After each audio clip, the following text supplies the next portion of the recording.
Hello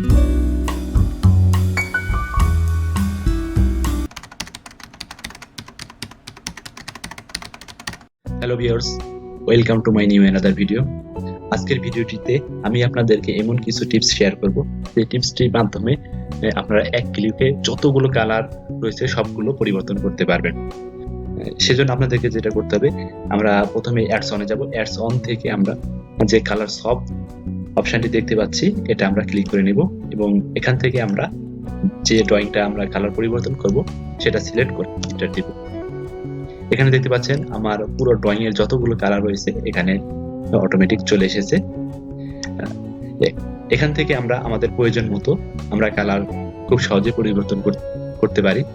ধরুন এখান থেকে আমরা যে হোয়াইট কালারটি রয়েছে এখানে আমরা চাইলে এখান থেকে আমরা আমাদের প্রয়োজন মতো নতুন একটি কালার দিয়ে দিব।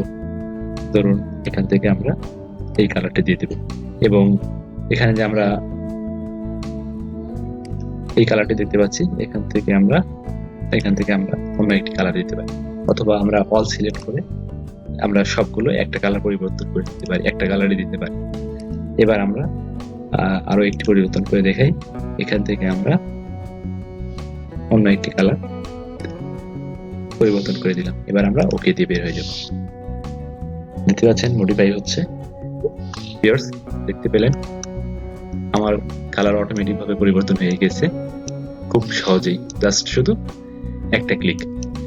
এখন আমি আপনাদেরকে দেখাবো আমরা যে মাধ্যমটি ইউজ করে আমরা কালার পরিবর্তন করতেছি সেই মাধ্যমটি কিভাবে আমরা এই অ্যাডস অনে যোগ করতে পারি। আপনারা যে অ্যাপসটি দেখতে পেলেন সেই অ্যাপসটি হচ্ছে কালার সব অ্যাপস। এই অ্যাপসটি আপনারা ডাবল ক্লিক করে এখানে রানে ক্লিক করা মাত্রই এটা ইনস্টল হয়ে যাবে। এই অ্যাপসটির লিংক আমি আপনাদেরকে ডেসক্রিপশন বক্সে দিয়ে দিব। আপনারা সেখান থেকে ডাউনলোড করে সহজেই আপনারা আপনাদের প্রয়োজন মতো কালার পরিবর্তন করে নিতে পারবেন জাস্ট এক ক্লিকেই। ভিউয়ার্স, আজকে পর্যন্তই, দেখা হবে নতুন কোনো ভিডিও নিয়ে। আল্লাহ হাফেজ।